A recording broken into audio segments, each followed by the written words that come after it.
Slowly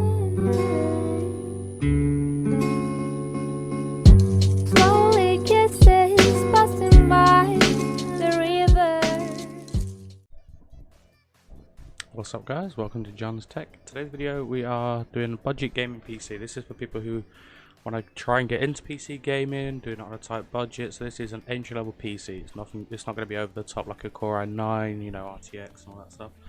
This is more of a cut down PC. It'll play games, but you know, it's not going to be the most killer PC. This is a very budget orientated PC. Parts may be hard for you guys to find, you know, with the current situation.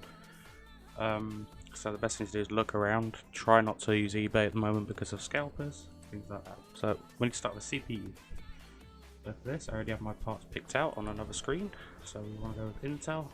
We want the Core i3. So that is a quad-core 4 threads processor. We will come back to the cooler. We're going to do that on a budget, so we're going to see how much we've got. So for this, we want Gigabyte.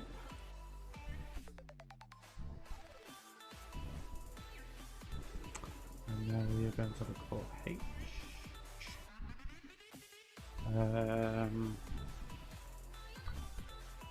Perfect. So let's add this. As you can tell, this is a budget motherboard. It does support our Core i3. It's LGA 1200, so you can upgrade later on if you know, want to upgrade your CPU. RAM, it's going to support 64 GB of RAM. Obviously, we're not going to go with that because this is a budget build. So next, we need some memory. So we want just an 8 GB kit. Can we just classify this by 8 GB?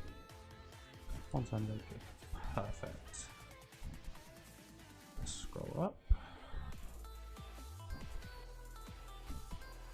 Now what we Corsair Vengeance 2400 seems about right. So we'll add this. Now obviously if you've got a bit more budget you can go with 16 GB storage. Now as I said, this is a budget, but we still do want an SSD. So what we're going to do, scroll down here, SSD.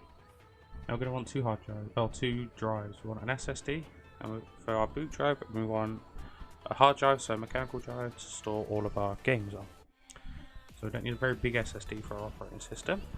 So Kingston A400 will be perfect for this. Now we do want to add more storage because again, as I said, we do want a hard drive. So what we're going to do, we're going to come down here. Actually, we've got a hard drive tip. That was handy. So now what we want to look for is size. We're going to want, I'd say a terabyte is probably the best. So let's change capacity to 1 to 2 terabytes. Should be perfect. Let's go up. Sorry about that. I should have muted my Discord before I started recording, but I forgot. So now let's scroll down. Let's look for a good price. That is a hefty price. The whole PC is going to be coming to less than that, but as you can see, prices do change quite often. 2 terabyte Toshiba drive, perfect. That's perfect for what we need. So now we are going to need a video card. Now this is where things get tricky because a lot of video cards right now are currently out of stock. I personally wanted to upgrade my graphics card. I can't because, you know, everything's out of stock right now. Supplies are limited by a lot of manufacturers. Scalpers are buying them to resell very quickly. So we don't want that. That's going to be our issue. So we want a 1650. So we want to go... let's go down here.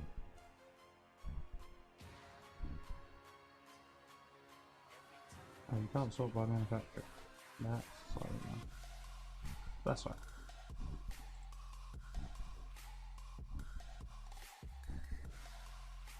So let's look for 1650.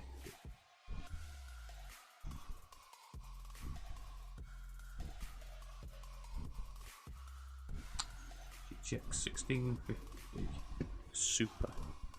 GeForce GTX. That's perfect. Let's set that. So what has our PC total come to so far? Because there's no available pricing for this, prices will change. So now we're going to need a PSU. See, the case is going to be a hard one to recommend because it's, you know, per taste. But we will have a look at cases. So for the specs that we've got in here, a 500 watt power supply is plenty good enough.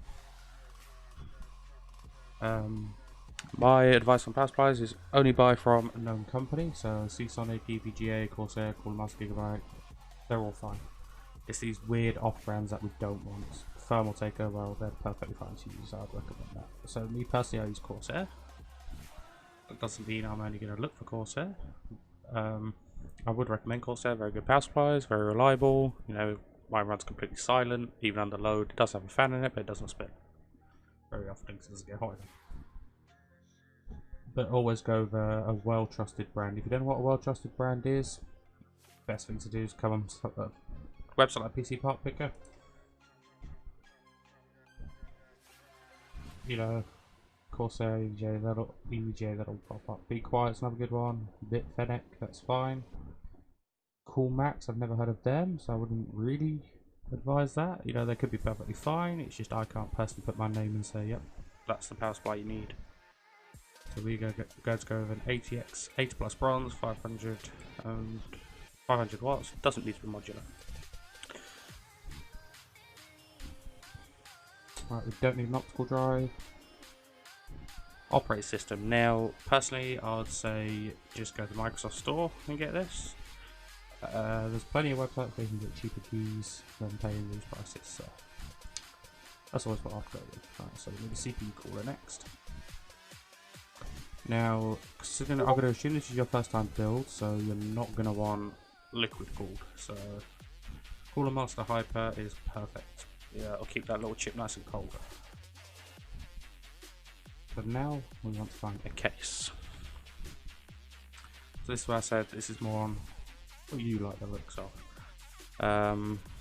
You know, you can go really budget, so it's got no bells and whistles, or you can have a nice case. We are going to go no bells and whistles for this. So let's have a look at this one.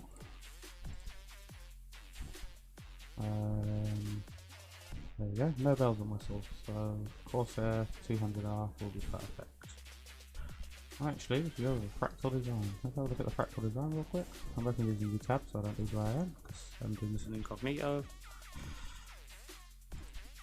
I have a nice, I'm going to assume plastic side panel so you can look inside the PC. Personally, I like the plastic and glass. I prefer glass because obviously it doesn't scratch. So we'll go with the fractal design. Now let's look at our parts. So we can't include graphics card prices now. A 1650 Super 4 gig edition, normally you're looking around 180 to 200 £.